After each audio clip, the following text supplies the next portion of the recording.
আদালতের নির্দেশ উপেক্ষা করে সাবেক প্রধানমন্ত্রী শেখ হাসিনার বক্তব্য প্রচার করলে সংশ্লিষ্টদের বিরুদ্ধে আইনানুগ ব্যবস্থা নেওয়া হবে এমন হুঁশিয়ারি দিলেন প্রধানমন্ত্রীর তথ্য উপদেষ্টা ডাক্তার জাহিদুর রহমান। বলেন, আদালতের আদেশ বাস্তবায়ন করা সরকারের সাংবিধানিক দায়িত্ব। সকালে সচিবালয়ে এক সংবাদ সম্মেলনে তিনি আরও বলেন, কেউ যদি আদালতের আদেশের সঙ্গে একমত না হন তাহলে তিনি আদালতে গিয়ে রায় চ্যালেঞ্জ করতে পারেন। বিস্তারিত আলাউদ্দিন আল আজাদের প্রতিবেদনে। মঙ্গলবার সচিবালয়ে এই সংবাদ সম্মেলনে সাংবাদিকদের বিভিন্ন প্রশ্নের উত্তর দেন প্রধানমন্ত্রীর তথ্য ও সম্প্রচার বিষয়ক উপদেষ্টা ডাক্তার জাহিদুর রহমান।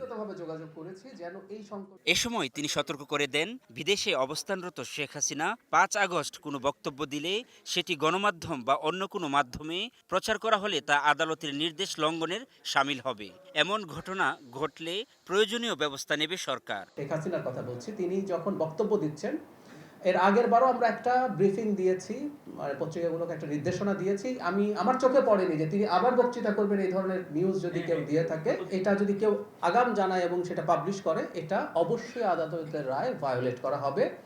আমরা এই ব্যাপারে ব্যবস্থা নেব। তথ্য উপদেষ্টা আরও বলেন, আদালতের দেয়া আদেশ বাস্তবায়নের দায়িত্ব সরকারের। কেউ যদি মনে করেন শেখ হাসিনার বক্তব্য প্রচারে বাধা দেয়া উচিত নয়, তাহলে তিনি আদালতে যেতে পারেন এবং আদালতের আদেশকে চ্যালেঞ্জ করতে পারেন।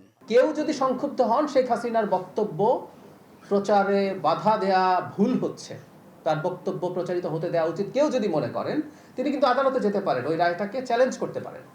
বাট আনলেস আদালত এরকম একটা রায় দিচ্ছে, এটা মেনে চলা প্রত্যেকটা প্রতিষ্ঠান, প্রত্যেকটা ব্যক্তির জন্য কর্তব্য। এবং সরকারের কাজ হচ্ছে আদালতে যে সিদ্ধান্ত আছে সেটা এক্সিকিউটেড হচ্ছে কিনা। সরকার তো এক্সিকিউটিভ, সেটার ব্যাপারে ব্যবস্থা নেবে। শেখ হাসিনার সাম্প্রতিক বক্তব্যে দেশে ফেরার ঘোষণার প্রসঙ্গে আরেক প্রশ্নের উত্তরে তথ্য উপদেষ্টা বলেন, সরকার তাকে ফিরিয়ে আনতে চায়। এজন্য ভারতের কাছে প্রত্যর্পণের আবেদন ও বিভিন্ন পর্যায়ে বার্তা দেওয়া হয়েছে। কারণ আমাদের তো চুক্তি আছে, যে বিনিময় চুক্তি। আলাউদ্দিন আল আজাদ, গ্লোবাল টেলিভিশন, ঢাকা।